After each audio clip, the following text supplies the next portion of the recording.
Let me give you 3 steps to start life change that can change your life, your personality, your lifestyle, everything can change. Here's the steps. Number 1, find out how things work.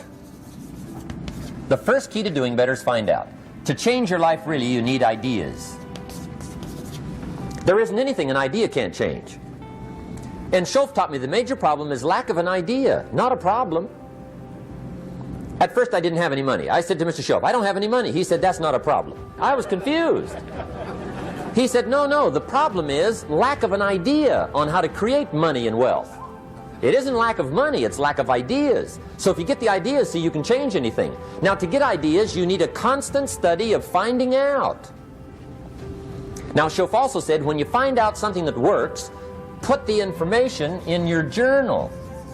Don't use your head for a filing cabinet. Put it in your journal so that you can do the next best thing. Repetition, repetition, repetition. Go over it. And if you repeat it, go over it, sure enough, someday, some mysterious day, the idea takes root, starts to grow, and shows up in your bank account, and your dress, and your personality, and your lifestyle. But capture the ideas in your journal. Find out how things work. Schoaf gave me this word for my life change. He said, study. Great word. If you wish to be successful, study success. If you wish to be happy, study happiness. If you wish to be wealthy, study wealth. Don't leave it to chance.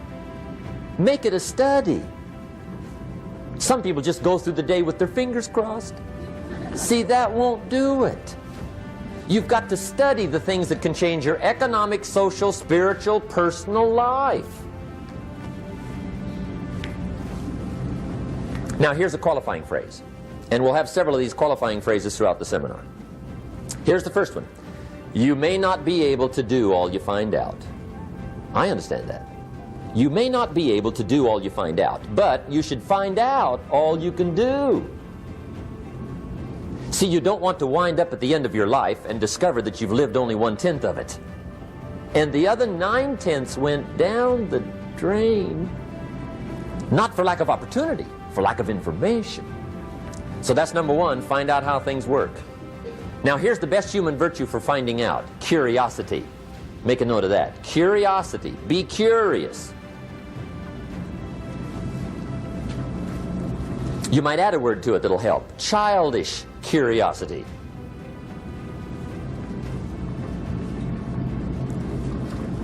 What will kids do if they want to know something bad enough? Bug you, that's the phrase. They can ask 1,000 questions. You think they're through? They got another 1,000. They'll drive you to the brink. It's a virtue. When you gotta know, be like a child. In fact, Jesus, the master teacher, said, unless you can become like little children, you might as well forget it. You don't have a prayer. Excellent advice. You gotta be like children. 4 ways, in my opinion, to be like a child. Number 1 is curiosity, and number 2 is excitement. Get excited like a child over your ability to make yourself do anything for change. 3rd is faith.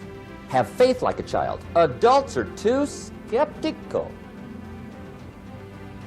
And 4th is trust. Trust is a childish virtue, but the rewards are incredible. So be like a child. I always thought it was. Now, if you're curious, let me give you 3 ways to find out how to change anything. Any life direction, any dimension. Here's 3 ways to find out how to change anything. Number 1 is to read. Become a good reader. All of the successful people I know and work with around the world, they're all good readers. Curiosity drives them to read. They got to know. They just read.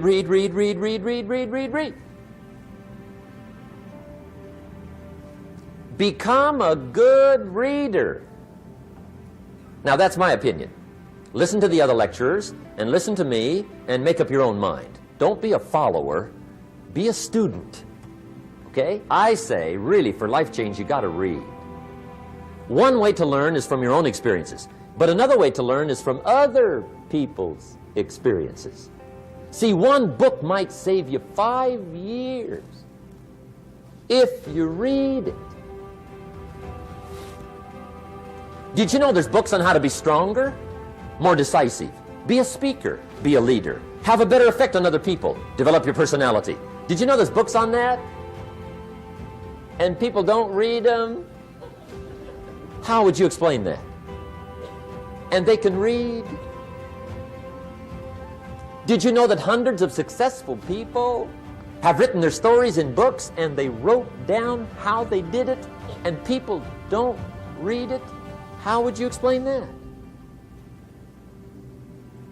The guy's busy, I guess. You know, you get tied up. The guy says, well, yeah, you work where I work. By the time you struggle home, it's late. You got to eat a bite of supper, watch a little TV, get to bed. You can't sit up half the night reading. And the guy's behind on his car payment.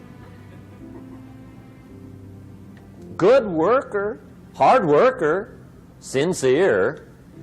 But you got to be better than sincere and work hard.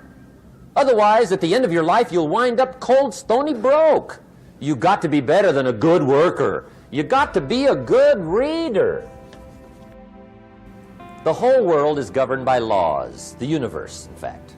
Laws. We call it the law of electricity. We call it the law of gravity. There's mathematical laws. There's physical laws, speed and velocity laws, agricultural laws. There's all kinds of laws. Now that we find ourselves on the spinning planet, you just have to learn what I call the setup. Learn the setup. Life's setup. Now, we didn't set it up, but we're here, so you got to learn it. And we should learn the setup for 2 basic reasons. Number 1, to keep from getting hurt. It's one of the major reasons for learning, so you won't get hurt. See, economically, socially, personally, you can get hurt just not knowing. Ignorance is not bliss. Ignorance is poverty. Ignorance is tragedy. You got to know, or you're going to get hurt. It's good to know not to walk out the 10th story window. That's excellent information. Now, what if a guy didn't know and he walks out? Now he's dead at the bottom. Somebody says, well, the poor guy didn't know. You got to know, or you're going to get hurt. Okay. Now, here's a parenthesis. You don't have to like the setup. I don't ask you to like how it is. That's not what's important. But it is important to learn how it is. Okay, so you don't have to like it, but you should learn it. That's what I tell the kids, right? Make sure you get the information.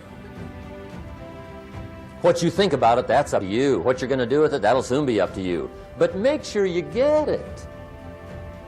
See, there's nothing worse than being stupid. Nothing. I mean, being broke is bad, but being stupid is awful.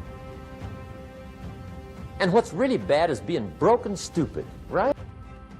That's about the end of the world. I mean, there isn't anything much worse than that. Unless you're sick. Sick, broken, stupid. I mean, that is it, right? There's nowhere else to go. So make sure you get the information. It's key. You don't have to like it, but learn it. If this big monstrous thing lifts up in the sky, hangs there for a little while, cuts loose, comes crashing down, boom, shakes the ground for 5 miles. And then this big monstrous thing lifts back up in the sky, hangs there for a little while, cuts loose again, comes crashing down, boom, shakes the ground for 5 miles. It just keeps doing it, this big monstrous thing, lifting up and then crashing down, boom. Now, you might come along one day and say, that's got to be a stupid arrangement, which is okay. You're entitled to your opinion. But the first thing you should learn to do is get out from under it. That's number 1. You might have a great moral argument. You might want to shake your finger at the sky, but do it from over there, right, so you don't get smashed. It's called your basic smart. So number 1, learn so you won't get hurt. Whether you like it or not, learn. Now here's the second reason for learning, the setup, to benefit. It's called the plus of life. And that's what life is, right? Both minus and plus. The minus is tragedy, heartache, misery, failure, unhappiness. But life is also happiness, prosperity, good feelings. So here's the key. Learn to get on the good side of the way things work. Shof taught me these. They come from the Bible. Now again, I'm an amateur, okay? When it comes to the Bible, I'm not a pro. So you'll sort of have to take my way of putting it. But here they are. The first one is the law of use. The law of use. And it goes something like this. Whatever you don't use, you lose. Lack of use causes loss.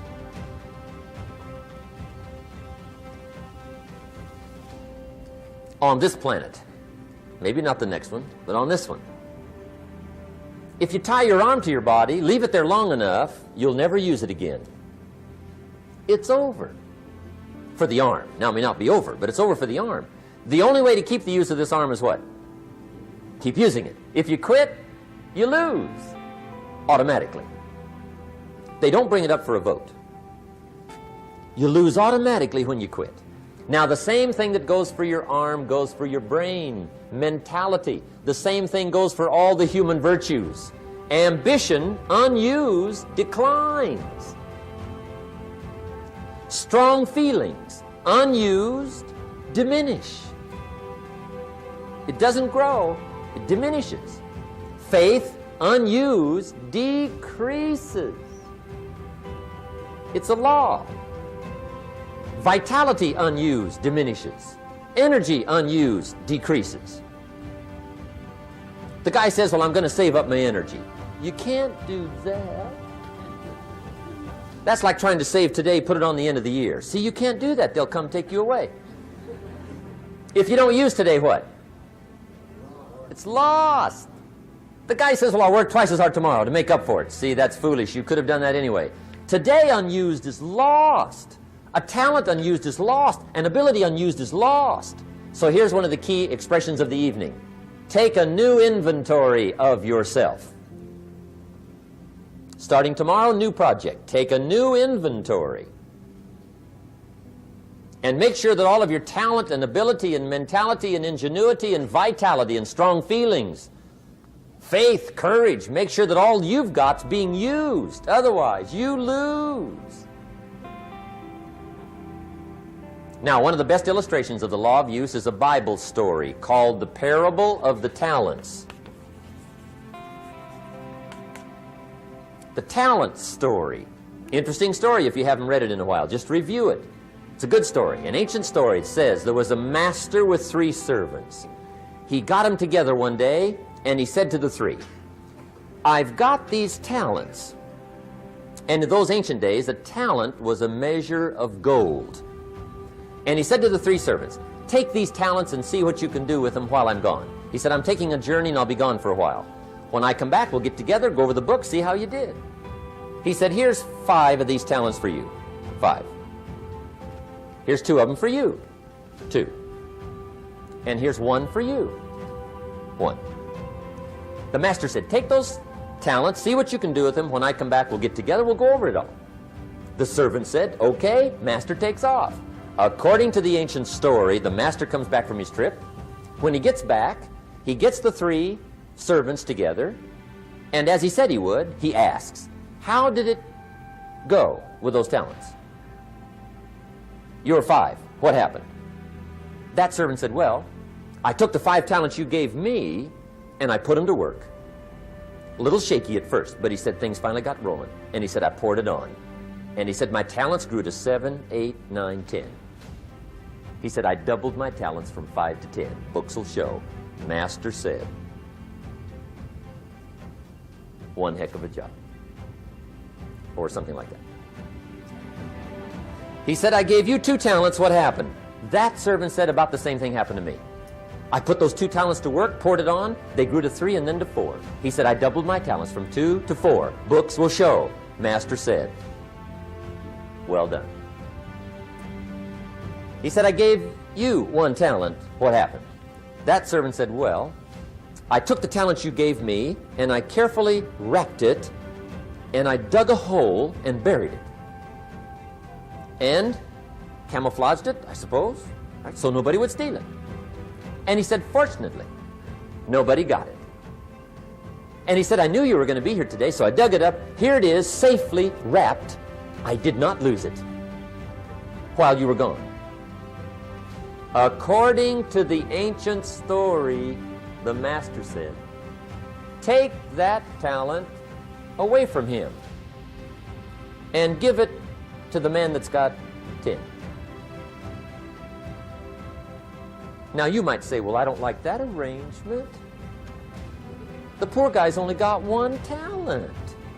He's already got 10. It ought to be more even. Remember, I didn't ask you to like it.